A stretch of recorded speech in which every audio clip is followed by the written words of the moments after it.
મિત્રો યુપીએસસી અને જીપીએસસી આ બંને સંસ્થા ભારતમાં વિવિધ સરકારી જગ્યાઓ પર ભરતી માટે સ્પર્ધાત્મક પરીક્ષાઓ આયોજિત કરતી જવાબદાર સંસ્થાઓ છે.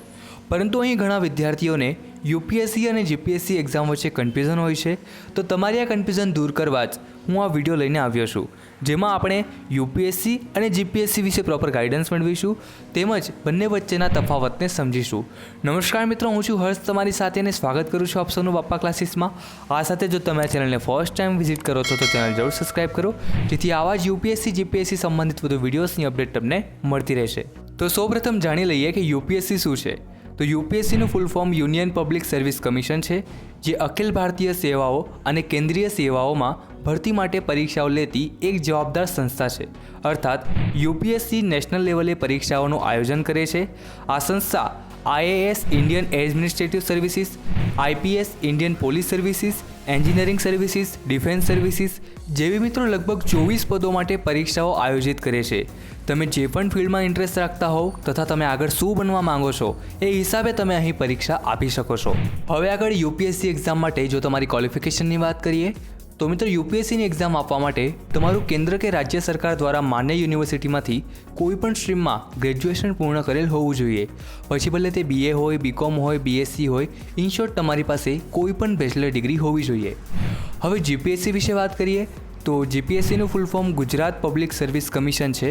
હવે મિત્રો કલેક્ટર, આઈપીએસ, આઈએએસ બનવા માટે જે રીતે યુપીએસસી એક્ઝામ હોય છે, જેની આપણે આગળ ચર્ચા કરી, તેવી જ રીતે જીપીએસસી એક્ઝામ રાજ્ય સ્તરે વિવિધ પોસ્ટ માટે ભરતી કરે છે.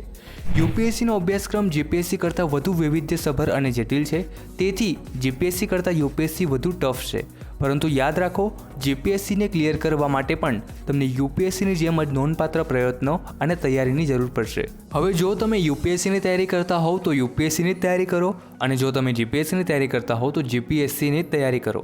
કારણ કે બંને એક્ઝામના સિલેબસ પણ અલગ અલગ છે, તેમજ પદ, પ્રતિષ્ઠા અને કાર્યક્ષેત્ર પણ અલગ છે.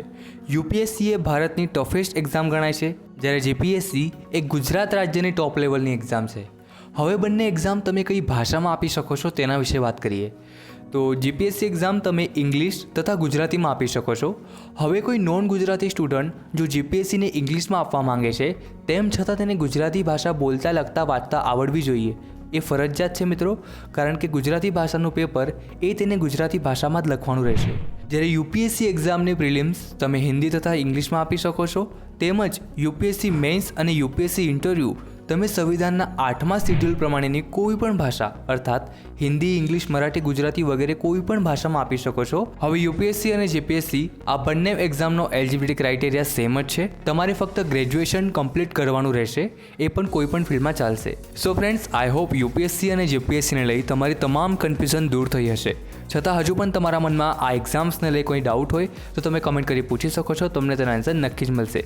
આ સાથે જ કરીએ વિડીયોની સમાપ્તિ. ફરી મળીશું કારકિર્દી સંબંધિત નવી ઇન્ફોર્મેશન સાથે. ત્યાં સુધી જય શ્રી કૃષ્ણ.